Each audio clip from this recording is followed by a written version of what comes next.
চলতি বছরের এপ্রিলে পেহেলগামে প্রাণঘাতী সন্ত্রাসী হামলার ঘটনায় কোনো প্রমাণ ছাড়াই দোষারোপ করে পাকিস্তানের সঙ্গে যুদ্ধে জড়ায় ভারত।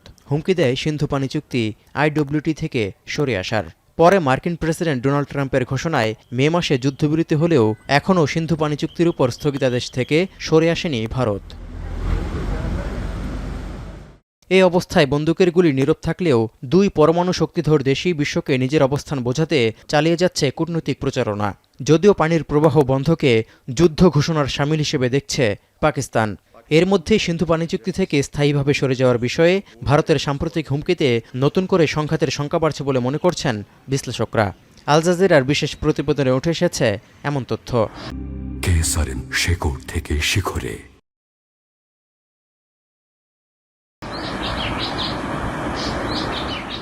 এই অবস্থায় প্রশ্ন উঠেছে, ভারত কি আসলেই পাকিস্তানে প্রবাহিত নদীর পানি বন্ধ করতে পারবে, যা থেকে নতুন যুদ্ধের সূত্রপাত হতে পারে?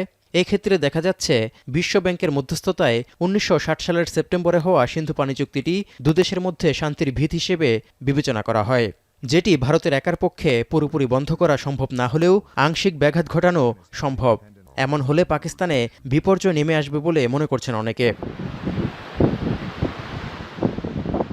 পাকিস্তানের স্থায়ী সিন্ধু কমিশনের সাবেক প্রতিনিধি সিরাজ মেমন আশঙ্কা করছেন, চেনাব নদীর উপর ভারতের ভবিষ্যৎ প্রকল্পগুলো পাকিস্তানের ক্ষতির কারণ হতে পারে। এই প্রকল্পগুলোর মধ্যে রেটল বাঁধ অন্যতম, যা দিয়ে শীতকালে ভারত 50 থেকে 60 দিন পানি আটকে রাখতে পারবে। অন্যদিকে শীতকালে পাকিস্তানের পানি ধরে রাখার সক্ষমতা খুবই সীমিত।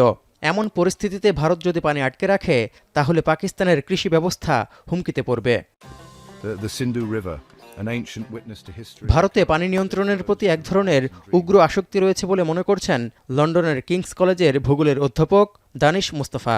অন্যদিকে পানি নিয়ে পাকিস্তানের ভীতিকে প্রায় হাস্যকর হিসেবে উল্লেখ করেছেন তিনি। বলেন, চুক্তি অনুযায়ী কোনো দেশ একতরফাভাবে স্থগিত বা বাতিল করার বিধান না থাকায় পাকিস্তান তুলনামূলকভাবে সুরক্ষিত। এ বিষয়ে একমত নয়াদিল্লি ভিত্তিক রাজনৈতিক বিশ্লেষক এবং পানি বিশেষজ্ঞ অনুত্তমা ব্যানার্জিও। এদিকে পানিকে কেন্দ্র করে দ্বন্দ্ব কেবল ভারত পাকিস্তানের মধ্যেই সীমাবদ্ধ নয়। টাইগ্রিস ও ইউফ্রেটিস নদীর উপর বাঁধ নির্মাণ নিয়ে তুরস্ক, সিরিয়া ও ইরাকের মধ্যে দীর্ঘদিন ধরে বিরোধ চলছে। সম্প্রতি নীল নদের উপর বাঁধ নির্মাণ করা ইথিওপিয়ার বিরুদ্ধে মিশর ও সুদানের ক্ষোভ ও নিরাপত্তাহীনতা তৈরি হয়েছে। দক্ষিণ এশিয়াতেও গঙ্গা, ব্রহ্মপুত্র এবং মেঘনা নদী নিয়ে ভারত, নেপাল ও বাংলাদেশের মধ্যে দীর্ঘদিনের মতবিরোধ রয়েছে। তৌহিদুর রহমান, এখন বিশ্ব।